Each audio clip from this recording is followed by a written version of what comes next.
So I have a lot of friends in my life who are minimalist or just want to have a simplified life, but they're like, Jen, can you be a minimalist and have kids? And the answer is absolutely yes. Hey everyone, I'm Jen Palandro. Hello Brio is a community of conscious creatives. If that sounds like you, hit like on this video and subscribe to the channel for weekly videos about intentional living. Of course, I can really only speak from the 0 to 5 year range, and anything beyond that, I'm not really sure how that pans out, but I'll give you an update when my kids are older. The decluttering process is going to be very different depending on the age of your kids. For a kid who's a newborn to a toddler, it's going to be a lot different than a kid who is a preschooler and obviously has a lot more cognition and negotiation skills. Anywhere from a newborn to a toddler, you will just be able to donate a toy without them even noticing. So the decluttering process is going to be a lot easier for that age range. When kids get to be 3 to preschool age, things get a little bit more difficult. I will go through a couple of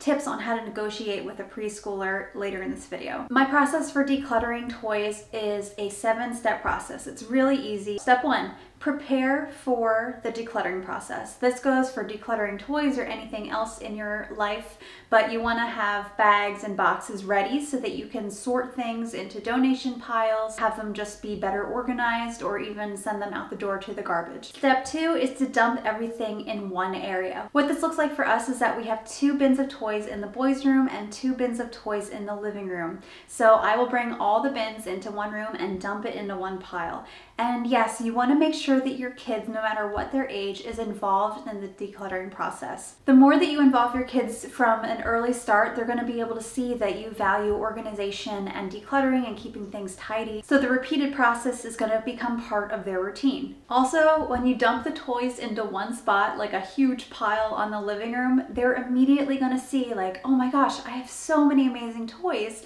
And that feeling of abundance is going to be a tool that you can use later when you're trying to convince your older children to get rid of some of their toys. Step 3 is to put toy sets back together. So that means putting back together Lego sets, things that might have multiple pieces, etc. Just making sure that they're all grouped together so that if you keep them or donate them, either way you'll have the complete set together so it's ready to go. Step 4 is to identify toys that are no longer used. And your kids might still be distracted by the huge pile of toys on the floor, so you can quietly put these aside so that you can figure it out later. Step 5 is the optional negotiation process. For the younger kids, you can just quietly put them out the door and they won't notice. But for your older kids, they're going to want to know why should we consider getting rid of this toy?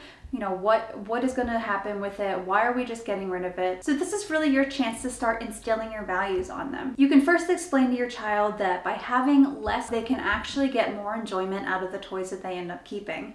This might not resonate with your kids as much as the next tip, which is that a toy that is in great condition can be donated to someone else who's less fortunate, who might not be able to afford to buy toys. This has definitely worked for my older child, and he really likes the thought of donating his unused toys to kids who might need them. The other thing is, if you are starting to put toy sets together and you realize that you're missing a few key pieces, this is a good chance to remind them that, look, you're not going to be able to get much enjoyment out of this toy because you don't have the main pieces that are needed to have fun with it. Step 6 is to put these toys that you want to get rid of in toy purgatory. What this looks like for us is that we'll put it in a brown paper bag so the kids can't see through it and put it up on top of our coat closet for a week. If the kids within a week recognize like, oh my gosh, this toy is missing, where did it go? We have that week to get it out of toy purgatory and give it back to them.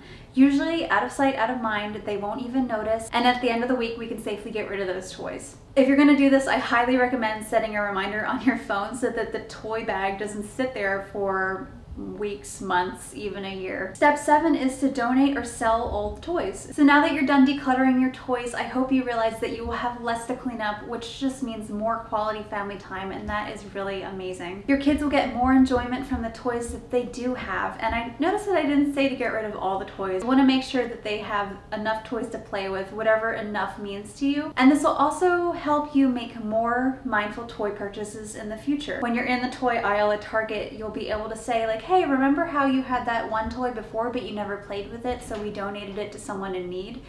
Then they'll be able to think like, do I really want this toy?